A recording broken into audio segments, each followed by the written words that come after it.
The day Petra Sorel refused to falsify a patient's discharge records was the day her life changed in ways she still isn't sure she has words for. She hadn't planned it as an act of defiance.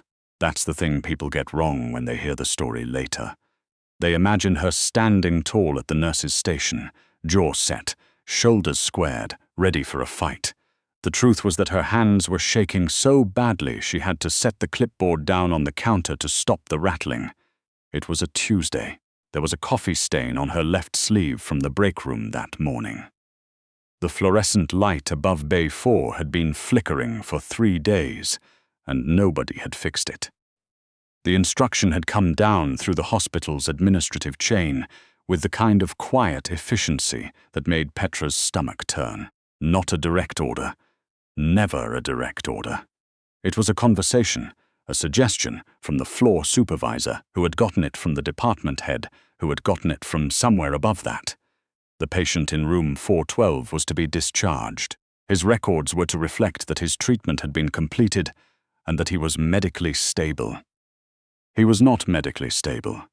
He was a 19-year-old boy with a cracked rib that hadn't been properly set and a blood pressure reading that made Petra's trained eye flinch every time she checked it. His name was Flynn. She'd learned that in the first hour of her shift the way nurses always learn their patients. By sitting down next to them for a few minutes and actually asking. "You don't have to do that," he'd told her, surprised. "I know," she said, "I want to." Flynn Hartwell, 19, first year at Ryerson. He'd been brought in by ambulance after what the intake form listed as a street altercation, which Petra recognized immediately as the hospital's way of not saying what they didn't want written down. He had bruised knuckles that hadn't come from defending himself, and a split lip that was already days old, and the particular hollow look of a young man who had been somewhere frightening and wasn't entirely back yet. When Petra asked his next of kin, his face did something she didn't expect.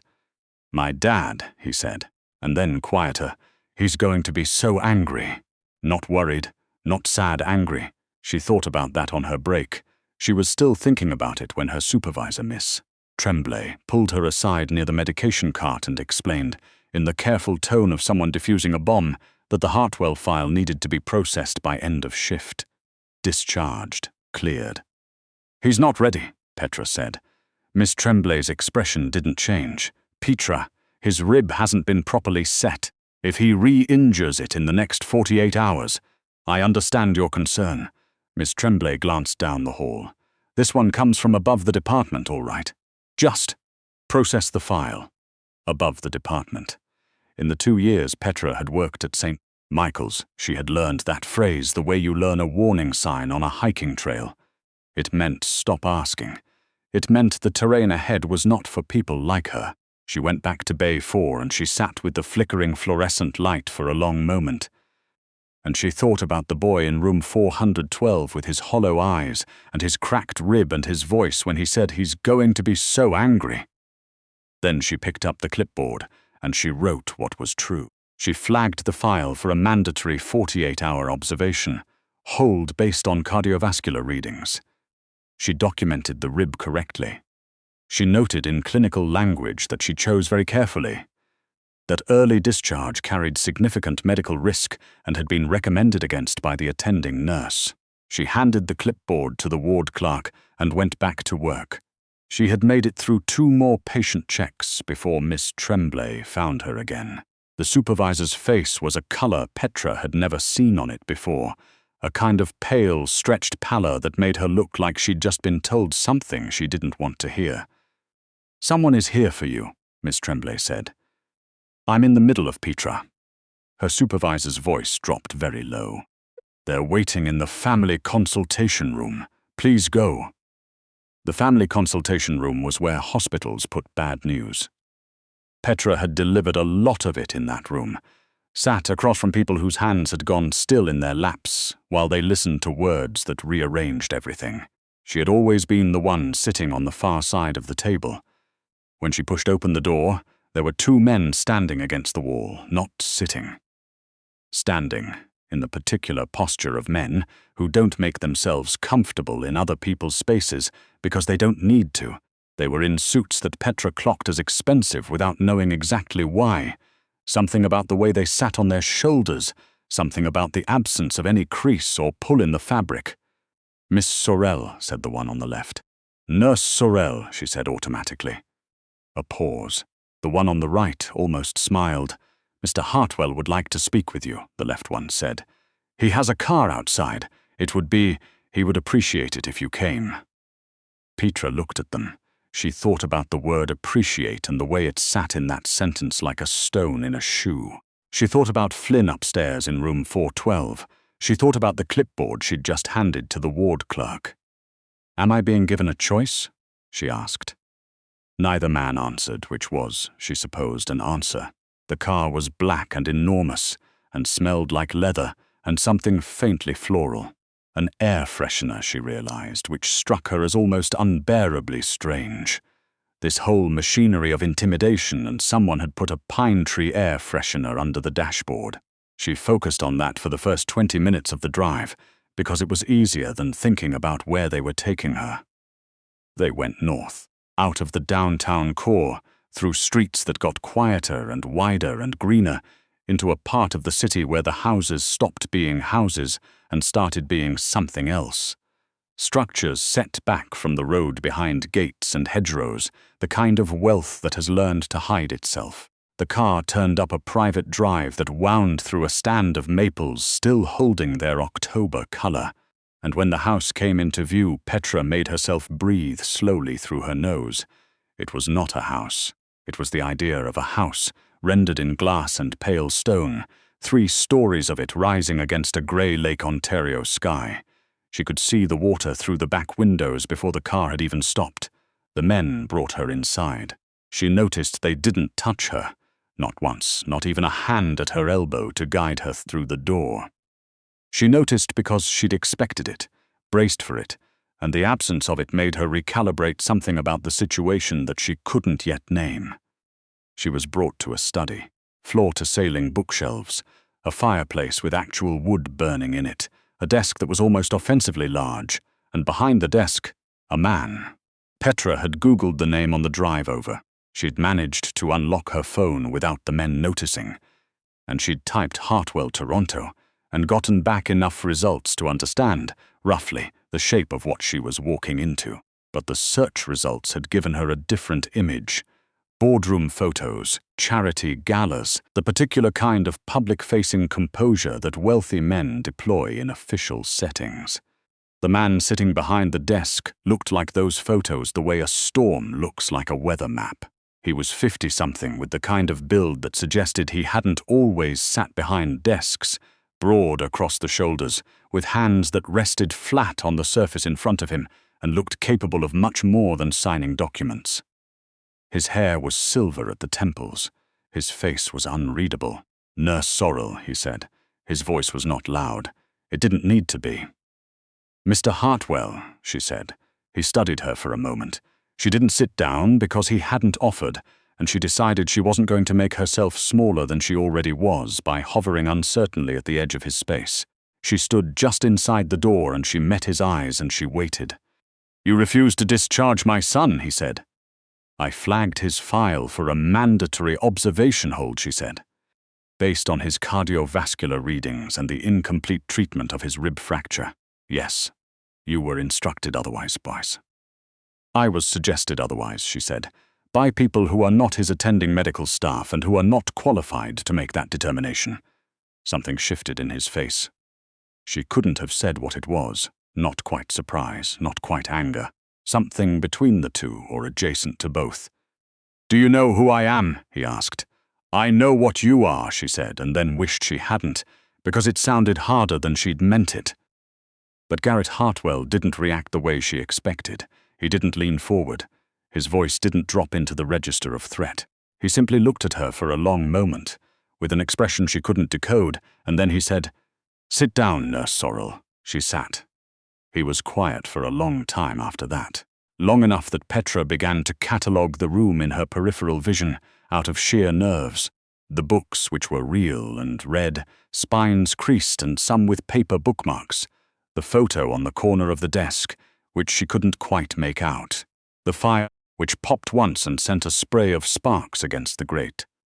"My son," Garrett Hartwell said finally, "has had a great many people in his life tell him that the rules do not apply to him." He was not looking at her. He was looking at something past her left shoulder. "That has not," he stopped, started again. "I have not done him any favors in that regard." Petra said nothing. "The call that was made to your hospital," he said, "I didn't make it." She blinked. "I'm sorry, I didn't make it."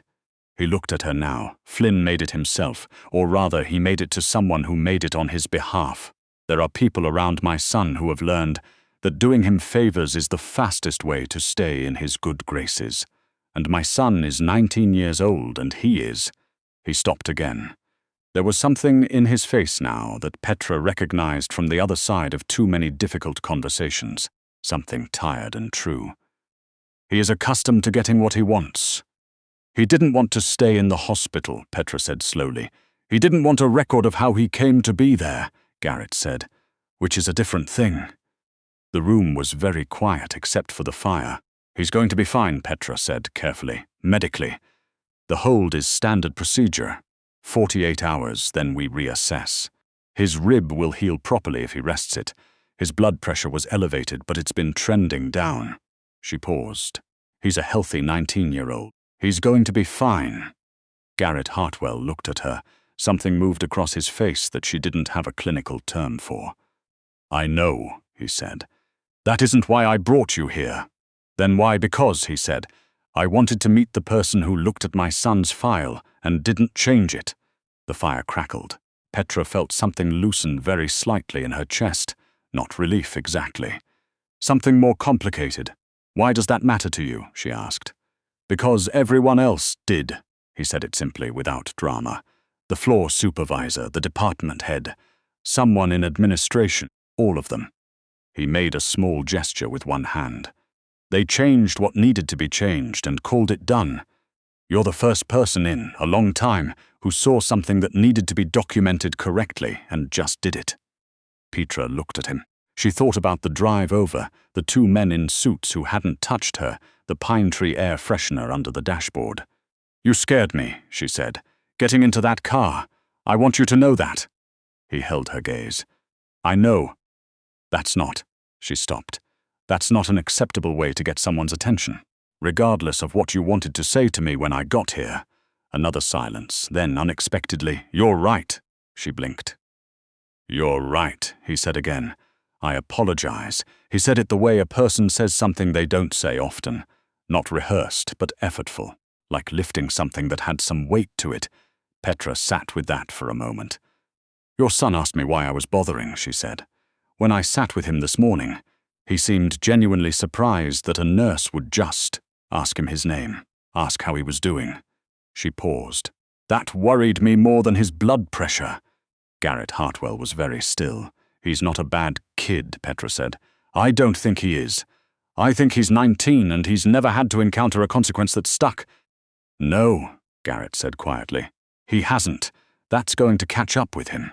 She said it gently, but she didn't soften it past the truth. Maybe not this week, but it will. Garrett looked at her for a long time. The fire had burned down slightly. Through the back windows of the study, the last of the October light was going grey over the lake.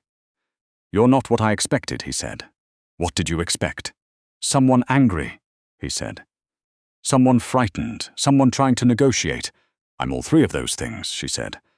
I'm just also a nurse, and this is just what I do. Something happened in his face then that Petra would think about later, in the car on the way back to the hospital, and then again that night in her apartment with a cup of tea going cold on the counter. It wasn't a smile exactly. It was something older than a smile, something that looked like a person remembering what it felt like to be surprised. My driver will take you back, he said. Your shift. She stood. Mr. Hartwell. He looked up. Talk to your son, she said. Not about what happened this week. Just talk to him. Ask him how he's doing and then actually listen to the answer. She paused at the door. He was surprised I did it. That someone sat down next to him and asked. She held his gaze. I think he'd be less surprised if it came from you. She left before he could answer. She wasn't sure she wanted to hear what he'd say. The observation hold expired 47 hours later. Petra was not on shift when Flynn Hartwell was officially discharged, but the ward clerk left a note in her locker. "Your patient in 412 left. His dad came in person. They were talking in the hallway for like 20 minutes. Thought you'd want to know." Petra read the note twice. She put it in her jacket pocket. She was in the hospital cafeteria 3 days later, eating a bowl of soup that had stopped being hot about 10 minutes into her break when a man sat down across from her without being invited. She looked up. Garrett Hartwell looked considerably less formidable in a navy wool coat with rain on the shoulders. He had a paper cup of coffee from the machine by the entrance. Not the good coffee from the cart downstairs, but the machine coffee, the kind that tasted like hot brown nothing. He looked at it like he wasn't sure what had possessed him to buy it. "You're not supposed to be in the staff cafeteria," she said. "I told the woman at the door I was a patient's family member," he said. "She waved me through. You should know that's actually a security concern." "I'll put it in a letter," he said. He looked up at her. "I talked to him." Petra put down her spoon. "He told me." He stopped. Rearranged. "He told me things I should have already known. About school, about the people around him. About a pause that had some weight to it. About the fact that he's been terrified of disappointing me for so long that he stopped telling me anything real about his life somewhere around the time he was 16. The cafeteria hummed around them. Trays and low conversation and someone's phone going on with a notification. "That's," Petra started. "My fault," he said. "Yes, I know." He said it without self-pity, which she appreciated. "I'm not looking for absolution, Nurse Sorel. He turned the paper cup in his hands. "I thought you should know it helped, what you said. I just told you to talk to your son, and apparently that needed to be said out loud by someone who had no reason to be kind to me," he said. "So." Petra looked at him across the cafeteria table with its sticky laminate surface and the half-eaten soup between them. She thought about the glass house with the lake behind it, and the 2 men in suits and the pine tree air freshener. She thought about a 19-year-old boy who was surprised that someone asked his name. "Is he going to be okay?" she asked. She meant Flynn, and they both knew it. "I don't know," Garrett said honestly. "I think so. I think we're starting from a more honest place than we were a week ago." He paused. "That's something, it is," she agreed. He stood to go. He was almost at the cafeteria door when she said his name, not his title, just his name, Garrett, without planning to. He turned back. "For what it's worth," she said. "The fact that you came here in person, not through someone else, I think that says something." He looked at her for a moment. "It says I wanted coffee," he said, but something at the corner of his mouth shifted. She watched him go. She ate the rest of her soup cold. She thought about honesty and the strange shapes it takes, the doors it opens in people who have spent a long time keeping them shut. Her phone buzzed on the table. She glanced at it, then looked back up at the cafeteria door, which had already swung closed. She picked up her phone. There was a message from an unknown number. 3 sentences. "Flynn starts tutoring on Monday, his idea. Thank you." Petra stared at it for a long time. She thought about a girl from Sudbury, with student loans and a 2-bedroom apartment, with a leaky bathroom faucet, who had stood in a glass house on the edge of Lake Ontario and told one of the most powerful men in the city to talk to his son. She thought about how the most important things, sometimes, are not the dramatic ones, not the confrontations or the standoffs or the moments that look like courage from the outside.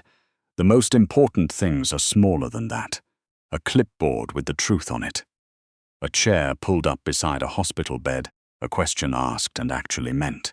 She thought about the note in her jacket pocket, still folded in quarters. His dad came in person. They were talking for like 20 minutes. She finished her soup.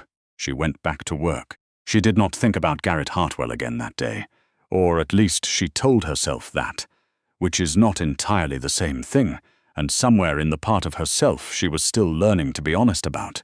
She knew it. But that is a different story, and it belongs to a different Tuesday, and the fluorescent light above Bay 4 was still flickering when she clocked back in, and she made a note to call maintenance about it before her shift ended. Some things, at least, she could fix.